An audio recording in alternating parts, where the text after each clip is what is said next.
I've got a problem with the Duramax here, and while I'm not going to show you how to fix it today, there will be an upcoming video on that. I want to show you the symptom of it so it can maybe save you some troubleshooting if you're having this issue yourself. So what I've got behind me here is my 2004 LB7 Duramax, but the issue that I'm having is going to apply anywhere from a 99 to an 06 or an 07 Classic. Could be your Silverados, your Sierras, Tahoes, Suburbans, you take your pick. It's all of these GMT 1800 trucks. Let's jump inside and I'll show you exactly what it's doing.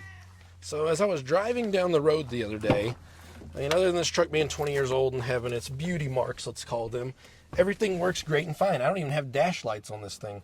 Well, check this out whenever I put the key in and turn it on here. I'll close the door so it doesn't beep on you. You notice my gas gauge there?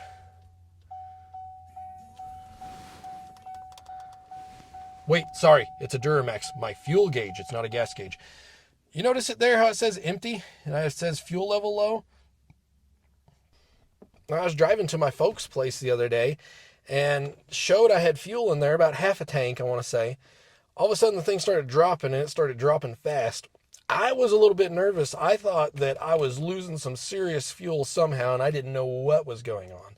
Well, I drove it and prayed that we made it to Mom and Dad's and got there. Everything's fine, no problems. Started up, we come home, still just fine. Well, turns out I'm not out of fuel. Drove it to town, filled it all the way up. Gas gauge was still showing completely empty. What does that mean? Well, these trucks are notorious for this issue. And what it is the fuel sending unit. Or most likely, it's probably going to be that fuel sending unit. That is the most common issue with these trucks, is the fuel sending unit. If you see that it's showing that it registers that you have no gas, it's possible that you could have a bad gauge in your cluster, but I used my launch scanner that I've did a demo on in a previous video, tested the gauge cluster. If you know somebody with a scan tool or you want one of these, I'll leave a link down below to it as well. But tested the gauge cluster. I know that the gauge cluster works fine, and it could potentially be a ground. I'm going to bet that it's not a ground though, to back there. If you wanted to test that out, it's the purple wire coming off of the top of the fuel sending unit. I think you measure for it. I'm not an electrician, guys, but my understanding is it operates off a 5-volt system. So as it drops, the voltage either increases or decreases. So you could test that if you're able to test off that wire and ground it somewhere. Look for somewhere between 5 and 1 volts. And then if it starts dropping under that, then you probably either have a fuel sending unit issue or a ground issue. Guys that know a little bit more about that, the voltage on that, please correct me if I'm incorrect in what I'm saying in the comments down below. The fuel sending unit, though, is probably your problem. What happens is there's a little float in there. And that float has, as it goes up and down, it has little needles, little feelers that read a gauge on the side. And that's how it determines how much resistance and voltage to send to change the gas gauge.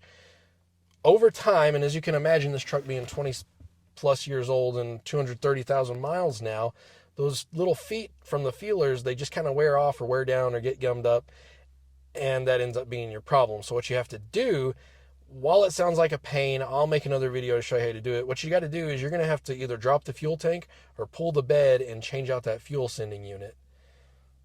If you want a quality component, it's going to probably be about $200, and then your time, if you don't want to take it to a shop.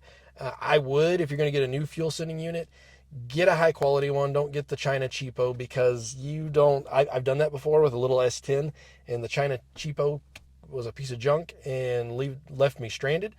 You don't want to do that. Just go ahead, spend the money up front. It's about twice the price as the China cheapo, and get the good, like a Delphi or the Bosch or the OEM. You won't regret it, because this is not a job you want to do twice, and you don't want to be stranded. That's it for this video, guys. Sorry that I'm not showing you how to do it. I will eventually make a video and leave a link down below to me swapping that out. I'm probably going to pull the bed since I've got a shop and I think I can hoist it up in the air and make it work. But if you got a 2x4 and some jack stands, I mean, you can do this job, I promise you. If you guys do have any questions or any thoughts on this, leave a comment down below. All right, until the next time, take care.